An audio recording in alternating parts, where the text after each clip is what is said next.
Hoje aconteceu um momento histórico da política brasileira. Nós acabamos de sair da sala do presidente do Senado, Rodrigo Pacheco, no qual foi entregue a ele, em mãos, o maior pedido de impeachment de um ministro da Suprema Corte na história do nosso país. E quando eu digo o maior pedido de impeachment, eu vou mostrar para vocês em números o que esse pedido de impeachment representa. Foram 153 deputados que assinaram esse pedido de impeachment, em grande parte graças a vocês que se mobilizaram e cobraram seus deputados dos seus estados.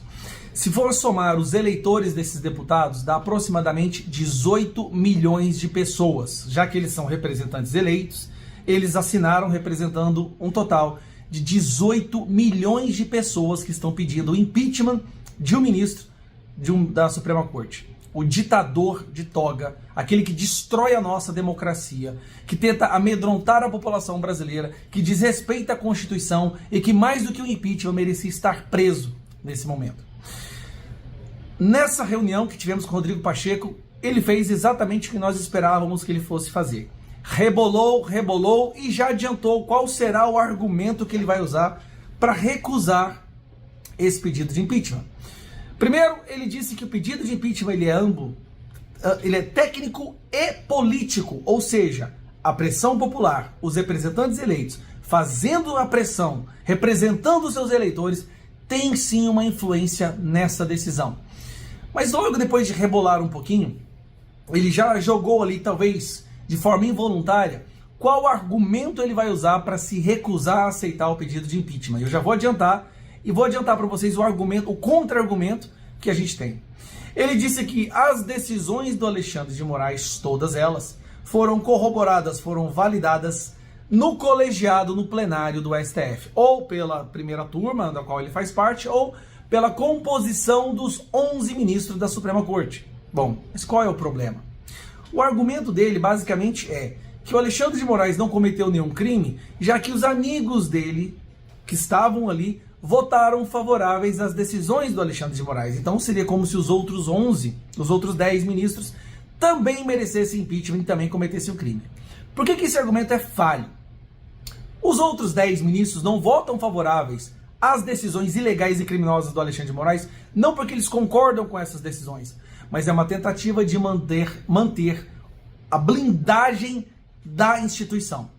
O medo deles é que se o Alexandre de Moraes, se um ministro do STF, por mais criminoso e ditador que ele seja empichado, abre um precedente para que eles também possam ser empichados. É o corporativismo ditatorial no seu mais alto grau. Esse argumento não corresponde à realidade, já que se os próprios pares apoiam o que ele faz, não é por apoiar tecnicamente, mas por medo de serem os próximos alvos. É o argumento mais falacioso que se poderia imaginar, mas eles vão usar esse argumento. Então ele rebolou, mas eu vou deixar claro aqui para vocês. A chance dele negar esse pedido de impeachment, o maior da história, é de 99%. Porém, o jogo não acaba aí. Nós temos hoje 32 senadores favoráveis ao impeachment do Alexandre de Moraes. Só para você ter uma ideia, mais 9 senadores favoráveis, nós teríamos a maioria da casa, que são 41.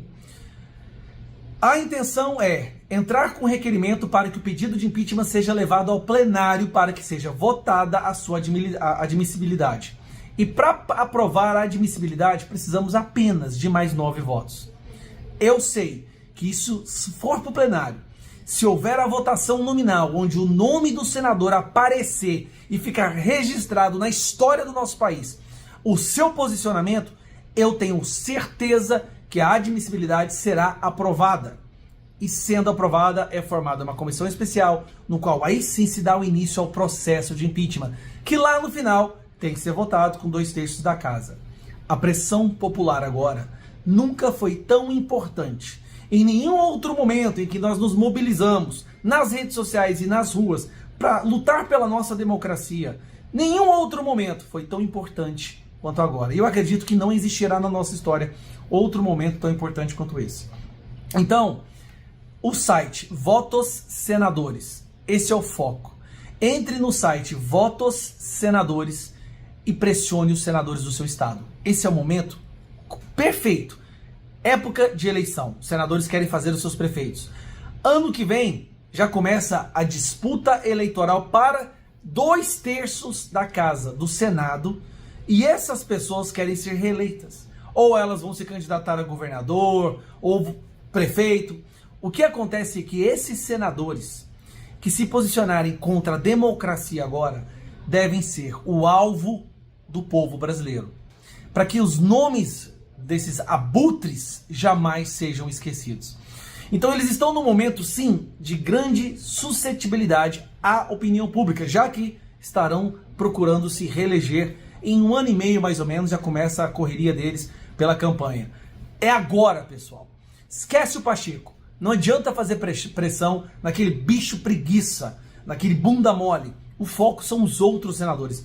E desde que nós mudamos a nossa estratégia, nós saímos de 18 senadores favoráveis para 32. Mais 9 senadores, a gente tem a maioria da casa.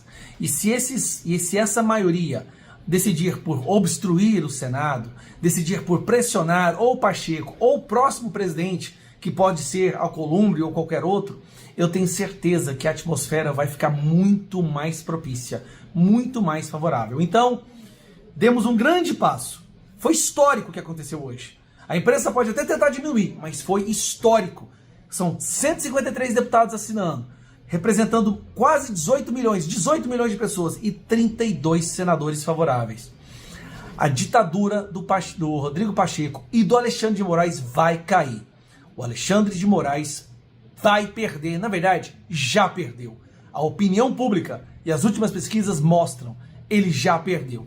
Mãos à obra, site votossenadores.com.br, ache os senadores e faça pressão. Nós temos poucos meses para conseguir fazer com que isso seja aprovado esse ano, para que o próximo presidente já entre com o processo aberto.